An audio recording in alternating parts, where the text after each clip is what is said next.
Welcome back. We are on the south side. We're in Bridgeport, my hood, kinda-ish. My dad grew up down here. Sox Park's a couple blocks that way.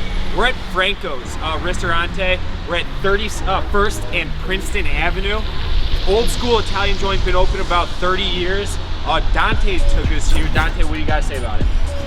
Neighborhood kids, Mario and Frankie, family business. They got a bunch of spots all over town. South Loop, Beverly, Lincoln Park even, but they've been here forever. They're gonna give us a tour, show us around, cook us up. Some food to bring back for radio. Let's do it, let's do it. Just such an old school look. Just like the font, the lettering, the gold, the red, it's beautiful. This is my kind of place. Oh, baby, don't you do it to me.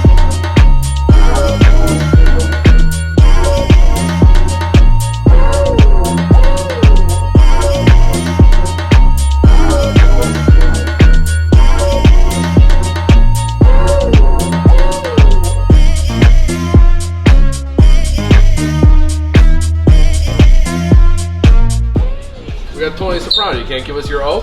Oh! The walls are clad with some old school Italian favorites. So let's start from the top. You got the grilled calamari. Yep. It's a bigger calamari than your fried. You can't use the same calamari that you fry to grill. It gets like a rubber band. So we'll marinate that in garlic, olive oil, a lot of oregano, a really good quality extra virgin olive oil that you're gonna pick the flavor up on. Serve it on a little bite of mixed greens. Fried calamari, if you go to an Italian restaurant and you can't do fried calamari, they got something wrong.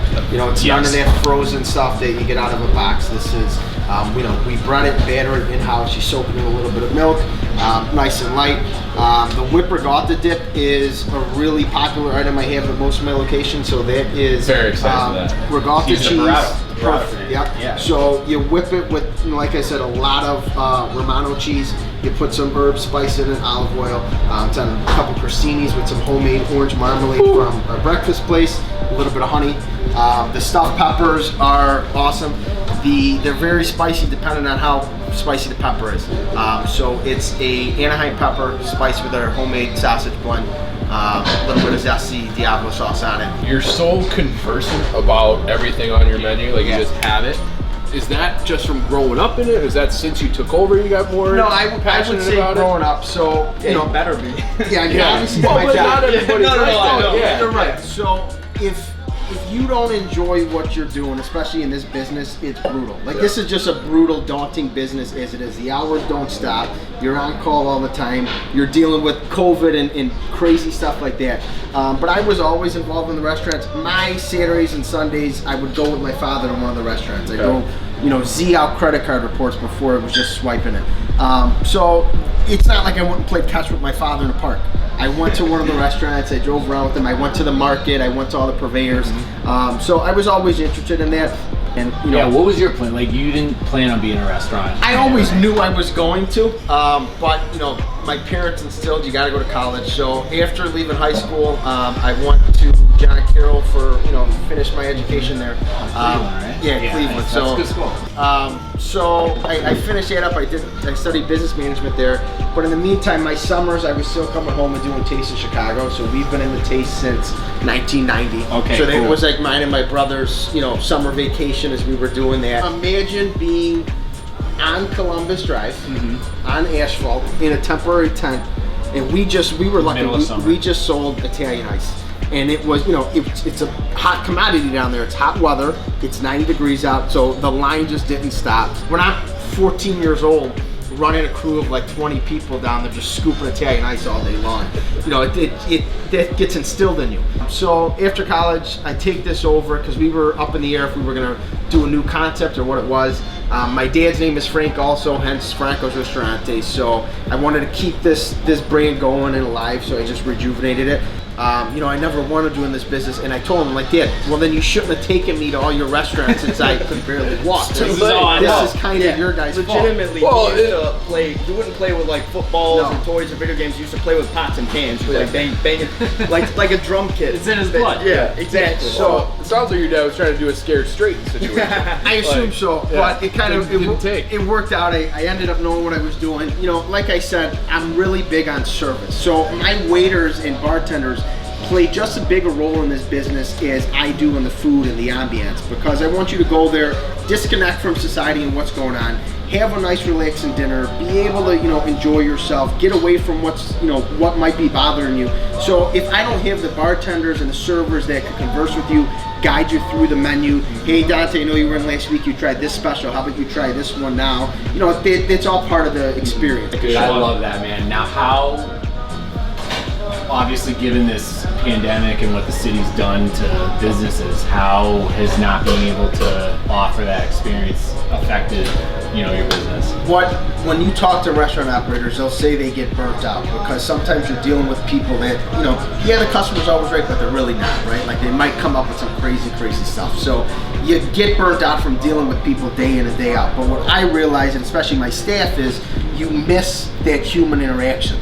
These tablets and these delivery services and all that, you're dealing with computer screens all day. You're not dealing with people coming in, how's your kid, how was the holiday? So it's tough. We're lucky here that the locals have really still supported us and they're still ordering carry out. So they're able to kind of see people that way. But it's a tricky time right now because if you weren't set up for delivery or carry out, if you didn't have the staff that's capable and willing of going an extra mile to remembering someone's voice on the phone, it's something as simple as that that's going to set you apart from someone else. So, we're doing okay, but it's definitely taking a toll on everyone, and we're just waiting to be able to serve people and get it back in my restaurant again. Hopefully sooner than later. Yeah. How involved in you are in like the menu selection and changes and things like that? You know it inside and out, so you must be pretty good in the kitchen. Yeah. You can cook too? When I do a little bit of everything. So like when I first started here, it was nice having an open kitchen where I could stay in the kitchen, do what I had to do, and still be able to greet customers. So the menu is what am I getting on special? Do the purveyors have anything?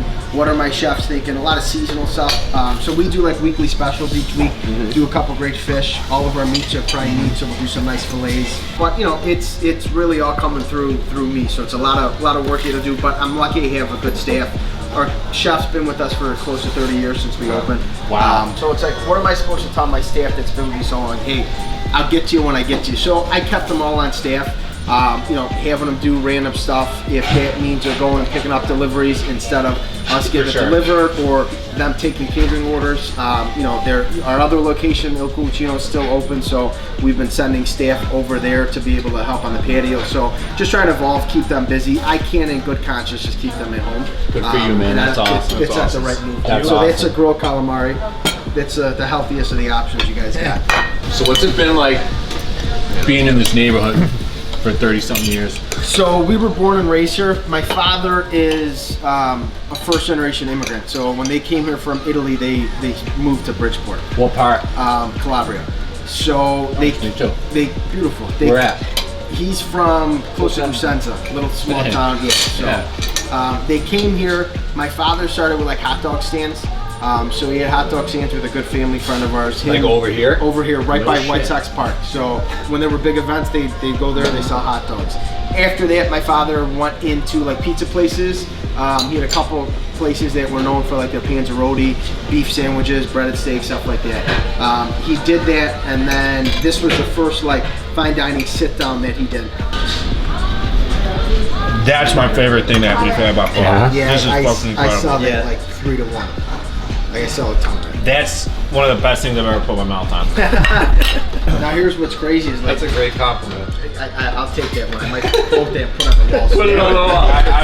Put a picture of Boss Soprano. Put Best thing I've ever had. Right next to Tony Soprano. Yeah. Don't tell them what it is. Just Best thing I've ever had. Yeah.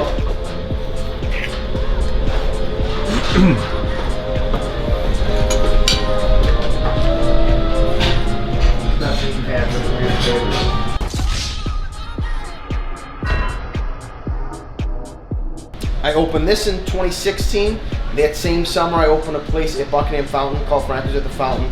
And then the following 2 years, 2019, I opened another place by McCormick Place called Il Cucino. So that's our newest one. That one we're lucky enough where we have a big retractable roof. So we're still able to see people. It's got a retractable nice. roof, retractable That's awesome. walls. Well, that's what I was going to ask. Who is your clientele? Is it neighborhood people? So or my is this a clientele destination? really varies. It's obviously we've been open since '89, so we have some like old school Bridgeport residents that have supported us from day one. But I get a ton of people from Beverly because the Beverly community, they support you like crazy. So this is no bullshit.